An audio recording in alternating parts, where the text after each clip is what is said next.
Hello, everyone, and welcome to another preview show of the 2025 World Tour calendar or season. And today, Patrick and myself are talking about the Tour de Suisse. And I mean, Patrick, Tour de Suisse, I think Simon Spilak, I think Geraint Thomas, I think no Vingegaard, no Pogacar. What memories does it bring back for you? I think back to, gosh, do you remember when Van der Poel's here a couple of years ago? I think he won two stages back to back. I even remember, do you remember when, I thought, was it I might have been Romandy, but do you remember when, was it Vlasov and Higuita both, kind of confused who had, won the stage and they both celebrated at the same time or something? It was kind of weird. Or, I even remember, Søren Kragh Andersen doing well in this, winning a stage of this race a few years ago as well. Or maybe it was more than a few years ago. At this point, gosh, I think it's back in the Sunweb days. But yeah, it's generally a really tricky race without many sprint days in there. And the sprints which do happen are usually for quite hardy sprinters, I would say. And you generally get some really attritional racing here, and it's probably more of a like more GC action, I'd say, going on per kilometer than the Dauphiné provides. But the Dauphiné provides terrain in French soil, which is sometimes a better preparation for the Tour. Didn't Bernal, I think he won in 2019, the year before, well, right before winning the Tour. You don't often see the Tour de Suisse winner going on to win the Tour de France, and someone's going to correct me in the comments with that. But last year we had Adam Yates and Joao Almeida, 1-2. Brilliant race for UAE. But before we start with the favorites, Patrick, what does the route look like for the riders? So the 2025 Tour de Suisse is 8 stages long. The first stage going from Kursnacht to Kursnacht is 130 kilometers. The main thing being we're taking 2 ascents of the Michaelsgruz, which is 3Ks at 9%. This crests with about 15 kilometers left to go of the race, and there's also a little 1 kilometer kicker, 1 kilometer climb kicker on that descent. So quite interesting to see if that's going to be. I mean, that climb's super difficult. I don't think sprinters will be making it over there. Whether it might be a sprint amongst GC riders, or you might even see a solo flyer maybe on some of the little crests going towards the finish line. But that's going to be a bit of a rude awakening for riders on stage 1. Stage 2, we go from Aarau to Schwarzsee. This is a slightly hillier route than stage 1, taking in a few categorized climbs, including the Goodisberg and the Rechthalten. We finished with a 5 kilometer, 3.3% climb. So I think this could well be one for a reduced or a hardy sprinter, a bit of a puncher finale. I see this being not too difficult, or difficult enough for the GC riders to really do something, but I think you're going to see some punchers see a good opportunity there. Stage 3, again, we start in Aarau, but we go to Heiden this time around. It's 197 kilometers long. It's a relatively flat stage where we take in the Knoll Husum climb, 5k at 6%, and then the Berlisvillen, which is 2ks at 6.9%, and then we finish up to Heiden, 3.4ks at 5.3%. This really reiterates what I said in the intro about you get a lot of difficult stages in the Tour de Suisse. There's not a lot of flat going on here. It's hard to tell how this one will go. Probably more of a puncher versus GC battle. Stage 4, and we're taking our highest point of the Tour de Suisse in this stage. Again, we go from Heiden to Piero, taking in the Splurgen Pass, which is 8.8 kilometers at 7.3%. It's 2,110 meters tall, and that's not the only bit of the climbing. There's also some kind of gradual bits up to that point as well. Then we have a big descent towards Piero. Hard to tell how this one's going to go. There's loads of flat terrain before the Splurgen Pass. So whether it's going to be a GC day or maybe a breakaway day, if they don't deem it enough to put GC differences in there, it'd be interesting to see. There's also some bonus second sprints along here as well. There's one up the Splurgen Pass, which is quite interesting, trying to incentivize a little bit of GC action. Stage 5, we go from La Punt to Santa Maria in Calanza, taking in the Giulia Pass, the Passo del San Bernardino, and then we go big descent, and then we take in 2 ascents of the Castaneda climb, which is 4.5Ks. We take that in twice. As a matter of fact, the second time that we do it, it's not 4.5Ks at 9.8%, but it's more like 6.5Ks. at 9.5%. I think this could be one of the bigger GC days of the race, even though the sort of the altitude meters of those final two climbs isn't that great. Their length and severity and the lack of time between them, I think, is going to lead to some pretty big GC gaps on that day. Stage 6, we go from Chur to Neuhausen am Rheinfall, 187 kilometers long. It's probably one of the flatter days of the race. So realistically, this should be for the select few sprinters who have decided to haul themselves through the last 5 days. Stage 7, we go from Neuhausen am Rheinfall to Emetten, 207 kilometers long, taking in kind of similar to stage 5. 2 pretty difficult climbs in the last, say, 30 minutes of racing. The first one being the Birkenstock climb, 5.5 Ks at 7.9%, and the second one being the Emetten climb, which is 3.9 Ks at 8.1%, and there's probably only 7 Ks of flat between these two climbs, so really difficult day again. And then lastly, we finish with an individual time trial from Beckenried to Stockhütte. This is 10 kilometers long, but there is a huge climb in this, as it turns out. It's not 10 kilometers of flat or anything. This is you get probably about 500 meters of flat, and then you go into a 9.2 kilometer, 9% average climb with sections which can go up to like 12% in here as well. It's disgusting. And we only see these sorts of time trials going on in Switzerland, so it's great to see one of these back. And yeah, we had a very similar sort of time trial last year where we saw like Yates and Almeida really going head to head. And I think we're going to see a pretty similar sort of finale going on in the Tour de Suisse this year.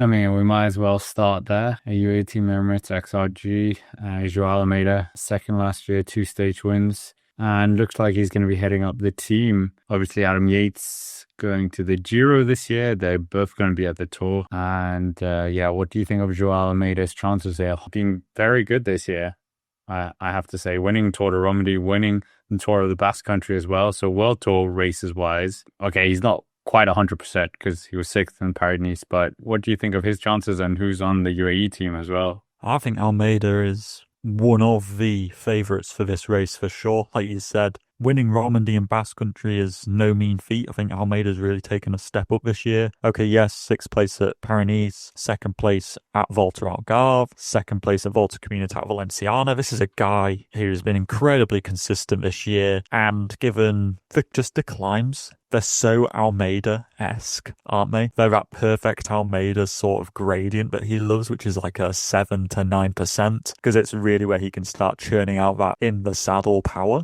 So I think Almeida is, for me, one of the easy favourites for this race. In terms of his team that's supporting him, there is Jan Christen, the young Swiss rider, who I doubt he's just going to be here as a domestique Scot. He's looking pretty good at the moment. He's just come off the Tour of Norway, where he was putting in some pretty serious moves after having an injury. I can't remember which race it was, but he was injured earlier this year. So really good to see Jan Christen back and on home soil. I expect him to be at least getting a couple of stages for himself. There's also Mikkel Bjerg, Felix Grosschartner, who's just come off of a podium place at the Tour of Slovenia, Steigerberger Lagen, Pablo Torres, again, another young, fantastic talent from the team, and Jay Vine as well, after he was podium place in the Tour of Romandie, if I remember correctly. So it's a really, really strong squad.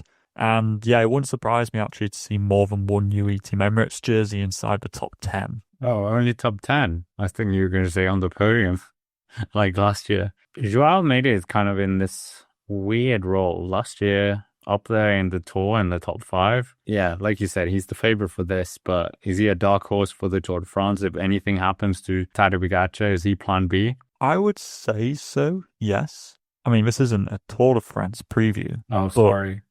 No, it's fine, because I already like it. I think, yeah, Almeida would be, for sure. He's capable of taking it to, say, Evenepoel, let's say. And if people are saying that Evenepoel's a podium candidate, I think that Almeida could certainly be considered.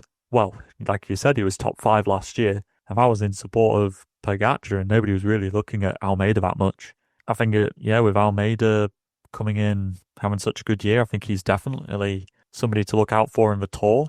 And by virtue of that, you have to look out for him in this race. It's almost a course designed for him. It's pretty much like the Tour de Suisse last year, in a way, with that uphill time trial. Like, you just saw Almeida putting time into people last year. He's easily the favourite for this race, in my opinion. And it's a bit surprising, actually, how, everyone's gone to the Dauphiné. And it's left the Tour de Suisse a little bit, I don't know, lacking in star-studdedness, dare I say? Yeah, I think you're right. I mean, it is a bit of an open goal right now for Almeida if he doesn't mess it up. I mean, what you were saying that he could beat Remco to the podium. He also beat Jonas Vingegaard on stage 4 of Paris-Nice. Okay, it was just one stage. It's not the overall thing. And Jonas beat him in the Volta al Garve. So, yeah, but I mean, I think you're right with Almeida.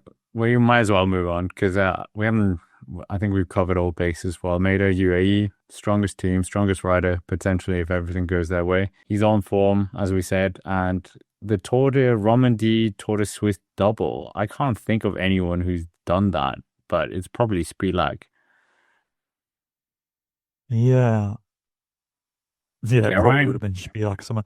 Yeah, Geraint. I was thinking of Vlasov, but because he won it in 2023 Romandie. But he didn't win Tour de Suisse. But I always kind of think that Vlasov has won the Tour de Suisse. He hasn't. He's won a stage, but he hasn't won a race overall. But you're right. I can't think of the last instance where somebody did win both. I mean, we might as well move on to another team, Red Bull Bora Hansgrohe, and we're going out on a bit of a stretching our necks out, and the axe of truth might chop our heads off, metaphorically, obviously. But we have seen rumors that Primoz Roglic is maybe going to the Tour de Suisse. As of recording, according to Pro Cycling Stats, obviously nothing's confirmed yet, but Pro Cycling Stats has Vlasov as the leader for the team, with a mix of a sprint team with Jordi Meeus in there as well. Well, Patrick, I don't know if you kind of want this, but I would love to see Primoz Roglic actually win the Tour de Suisse because he has such a phenomenal one-week record in World Tour races. Okay, he hasn't won the Tour of Poland, he hasn't won the Tour of Hungary or the Tour Down Under,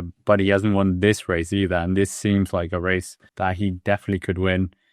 So it just seems a bit of a shame. And obviously crashing out of the Giro, or multiple crashes. And it was always his target this year to emulate 2/3 of the Tadej Pogačar plan of going to the Giro and the Tour. And the Giro didn't go to plan. So now it's everything in the Tour basket. And do you expect to see him here at the Tour de Suisse? There are a number of riders from the Giro d'Italia at the Tour de Suisse, but many of them are not anticipating going to the Tour later. I don't expect him to go to the Tour de Suisse, which might be a little bit of a kind of boring response to it. Tadej Pogačar, arguably the best rider in the world right now. People can have it. People can have it. People can, die-hard fans, Scott, that's who. People can have it out in the comments if they want to. But let's say, but arguably, Tadej Pogačar, he's pretty good, isn't he?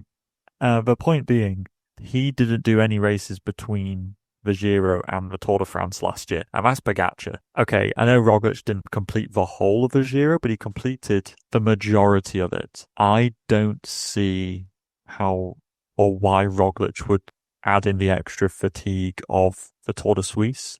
Yes, he could tick it off, and I think it is a course which, if Roglic was in really good form, I think he'd be winning this. Yeah, I think he would be winning this. Almeida would push him close, but I think Roglic would probably win it. I don't see why he would come here and risk just taking the risk of the race, pretty much. I think he'll be better just to go sit on some altitude camp and just come down as late as possible and go to the Tour and just try to string things together that way. I think this just adds an extra complication in there, which you don't need. So what do you think of Vlasov's chances then? It's hard to say because Vlasov hasn't had that great of a season so far. His most kind of notable performances have actually been in the time trials, funnily enough, where in Romandie he got a top 5. I think he also got a top 5 in the Zulia Basque Country TT. So his time trialing seems really good. And actually, he has won an uphill time trial in the Tour de Romandie for the year that he won it back in 2022 or 2023, something like that. So Vlasov is quite good at those sorts of basically this race, this sort of race. It's just that this year he hasn't had the form to really provide that sort of confidence. But, the Dauphiné, I remember last year, he was super good before the Tour. I think that, the Tour is going to be a big goal for him ultimately because he didn't go to the Giro. So I think Vlasov should be coming into some good form, right? It's just that he hasn't really shown it this year. And I find it quite odd how they've got Jordi Meeus here, where there's maybe one sprint opportunity for him. They're not like the Dauphiné is really throwing up any more, but surely something like a Baloise Belgium Tour, a more kind of one-day classic sort of approach might be better, or maybe they just want him just to get some climbing in, I suppose. It's like, well, you may as well get ready now, Jordi, because have you seen the Tour? You're going to be suffering there, so you may as well suffer now. They're sending him to the Tour. Oh my goodness. Well, I don't know if he's going to the Tour, but let's say that this is like a dress rehearsal. Trying but then you're right. Then it's definitely like to prepare the climbing. Another team, probably our only other favorite, unfortunately, Lidl-Trek. They have Matthias Gilmour Jensen, who was actually going to go to the Dauphiné, but had some illness. And in there as well, Theo Gegenhardt, who's fresh off podium at the Tour of Slovenia. But Matthias Gilmour Jensen has a 100% record in this race with podiums, winning obviously that year that Merda passed away, but also finishing third last year. Theo Gegenhardt, kind of hot and cold in the last few years. But do you expect anything from them? And maybe that could be the podium. Skilmose once again sharing the podium with two UAE riders. I think it could be the case. I didn't know about Skilmose's illness. I just thought this was a good move. Actually, just go to the Tour de Suisse where none of the big favourites are, and just go and have maybe a bit more. Maybe there was no illness. Yeah, have a bit more. He was like, "Oof, no, Remco, Jonas, and Pogacar, no, thank you." Yeah, who would? I wouldn't blame anybody for wanting to avoid that. But I think he's got a good shot. Like you say, he's won this race, finished on the podium. He was good in this race last year. I think it does suit him. These sorts of length of efforts where the climbs are sort of like 15 minutes plus or minus 5. I think he's very good at that sort of range of effort. The longer the effort, I feel like that's where he starts to suffer a bit more. So I think this is a very good course for Matthias. And backed up by Gegenhardt, Badjoli, Leonard Kemner, Sam Oman and Quinn Simmons at the moment. Probably still another rider to be added in there, but I think that's a really strong squad. And I think that if he's got over this illness, I think he's a podium candidate for sure. I mean, we might as well open up to other favourites. More outside of category. I know you're going to go Oscar Onley. There's also Geraint Thomas, obviously his final Tour de Suisse, former winner of this race back in 2022. Ben O'Connor, but he's not been looking great this year, to be honest. I think 10th place was his highest on the Tour of Valenciana. Team Visma Lisa Bike with Thomas Gloag. Israel Primoz, quite an interesting, four-pronged attack. Well, you're going to laugh at this. Chris Froome, still 4-time champion of the Tour de France. We can't take that away from him, even though Joe Blackmore as well, the Tour de l'Avenir winner from last year. Matthew Riccatello, the man who was up there in the Tour de l'Avenir the year Isaac Del Toro won, and Mike Woods as well. But Woods and Froome are a bit long in the tooth. So, yeah. Which other teams are you looking at? There's also Harold Lopez of Astana, who's been very good as well, mopping up UCI points. I mean, XDS Astana have absolutely been hoovering up those points, but what are you kind of looking at in this kind of outsider category? Maybe like the 4 to 10 in the GC? I think maybe like a Bilbao for Bahrain. Didn't break an awful lot in that latter week of the Giro, and I don't see many other climbers in their field who would be competitive for a top 10. I think Bilbao might do something. Felix Gall, he was top 10 in this race last year, but he was relatively underwhelming, just on the fringes of the top 10 a lot of the time. But this is a race which should suit him quite a lot, I would say. These sorts of steeper climbs are definitely more up his street. Neilson Powless as well, I think, has had a pretty quietly good year, and I think these sorts of punchy climbs again more towards his characteristics. I consider him and Skelmoser to be quite similar sorts of riders who can do a decent TT, a good punch, a good climbing. Romain Gregoire actually could do something. Okay, not the best pure climber, but there aren't that many pure climbs in this race. I think that he could be one to look out for. absolutely. Javier Romo, Pablo Castillo, and Pelao Sanchez for Movistar. I mean, Pelao Sanchez was top 10 in this race last year. Javier Romo's had a good string of results. I think he might have been top 10 in Romandy. So I think, yeah, for him for sure. O'Connell, like you mentioned, I'll reiterate that. I think he should be inside the top 10 for sure. Again, Riccatello, I think he's a good shout. I think he was sixth in this race last year. Looked really good. He's very good at the mountain TTs. Like you mentioned that Tour de l'Avenir.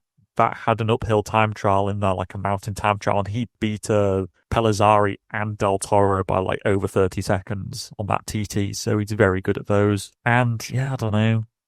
Alaphilippe and Hershey. I don't really know what they could do.